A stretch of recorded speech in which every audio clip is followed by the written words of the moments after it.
Okay, so I have a word for you guys, and it's balance. Okay, and life balance is something that we all are trying to achieve constantly, daily, and that's part of our struggle, is finding that balance. Okay, because it's like we have two wolves going on in our head here. Okay, so you have the evil and the good, and they're constantly at us. And you've heard the talk about this, the story about how you feed a certain wolf, and it's gonna take over, it's gonna take control. And that's what's going to happen to us with our life. So if we feed the good side, we're going to get some good positive results. And then if we feed the bad side, okay, the evil side, we're going to go downhill. So they never go away. So they're always in there, okay? But it's all about how we can control this, how we can tame the wolf, and how we can control our self-talk, our emotional reactions, our reactions, okay? And that's what it's all about. It's about finding life balance and being happy in ourselves, where we can go about our day knowing we have a positive impact on other people, knowing that we have a positive impact on ourselves first and foremost. And the quote today from Marcus Aurelius, it reminded me of a story I heard quite a long time ago, where two, like, say, best friends, and I think this has probably happened to me before when I was younger as well. When I was a little bit naive, where take two best friends, okay? So say two lads, two best friends, they're growing up together, they play football together, school together, everything's going great, okay? As they get older, then one of them goes in a separate direction. So he goes in a new path, he gets a new career, a better job than his best friend, okay? Excuse me. So he has his better job, and he can afford a car. He can afford to go out 3 nights a week. He can afford to go on his holiday to Ibiza. He can afford loads of stuff. Now, there's two different situations you can have here. So you have different perspectives, okay? So the guy who's got all this success, as we call it, how does he see his best friend now? Is he the exact same as he always was? Is their situation, their relationship, their energy connection the exact same as it always was? Or does he see himself now as being above him, this other guy? Does he feel sorry for him? Is he in new circles where his best friend is not really fitting in with the suits and ties, or whoever it is that he's hanging around with, yeah?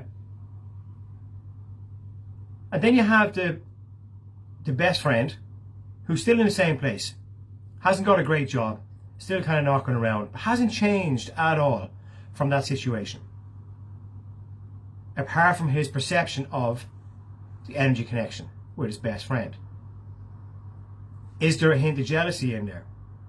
Is there regret that he didn't pursue a similar career?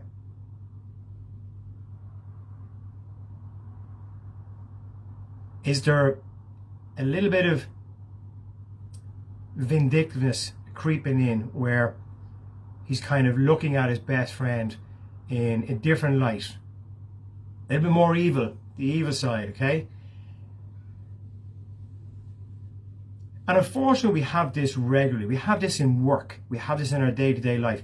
You can have it in relationships, in marriages, with kids, with people you work with every day, friends. It happens all the time. And it's down to perceptions. It's down to how we pick up on the energy. I always say that we choose how we emotionally react. So we choose our destination. It can be hard, because if your best friend who has gone up this level here and he believes you're down here, it can be very hard to deal with that situation. It can be very hard to see the goodness in it. It can be very hard not to feel a bit of hatred, a bit of jealousy, a bit of disconnection with that energy breakdown. That can be so hard for both sides. Because there's times where the person who's gone on and achieved more doesn't see this. It's actually the person who hasn't progressed creates all this. They create a perception of hatred, jealousy, and they make that break in the energy connection. Swing it around, and it's quite possible the person who's gone and achieved more is like, you're not good enough anymore for me. So it's a tough one. And it's up to you to analyze this. It's up to you to have the maturity to be grown up about it and to see how your actions are affecting somebody else. But first and foremost, to see how your reactions are affecting you. Because before you can affect other people, those reactions affect us in here. And that's why we emotionally react in a way that we can't control, and then it goes beyond us. If we can be more mindful, more present in a situation, if we can see it from that third perspective of what's happening here, we can act in a calmer way, react in a calmer way. We can emotionally take it on board, assimilate it, and then decide what we're going to do and not fly off the handle. And it can work both ways. It's like another, I know I've heard the story before, and I don't want to go into too much detail because it might be someone that you might know, or somebody else might say, oh, and they link it to somebody. I told a story in here a while ago about myself, and somebody messaged me and said, that's my story. I was like, really? I said, hold on a minute, watch the video back there, and I told a story about myself. No, that's my story. And they insisted it was their story. Amazing, isn't it? That's cool. It's your story too. Brilliant.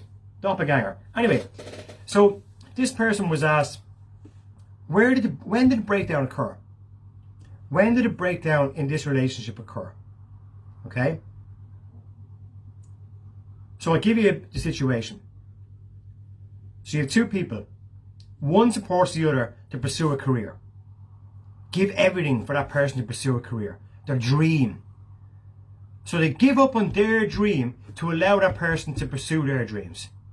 That's love, isn't it? That's commitment. So where did the breakdown come? From which person was it? Was the person who gave up the dream, or the person who got the support to go and achieve their dream?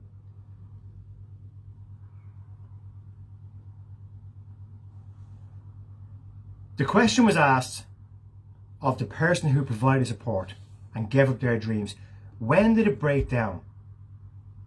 And the answer was, when he became a dick. I absolutely fucking love that response. So when that person achieved their goal, achieved their dream, by using that other person as a fucking crutch and a stepping stone to push them down further and stop them achieving their dreams, to manipulate them, to promise them, yeah, I get to here and then we'll let you bring you along. As soon as they got that cert, they said, fuck you, pal, I'm here now, good luck in the cup. That's the way life works, guys. What Marcus Aurelius is saying here is, be mindful of where you've come from. Be mindful of the journey that you've undertaken. Be mindful of those around you.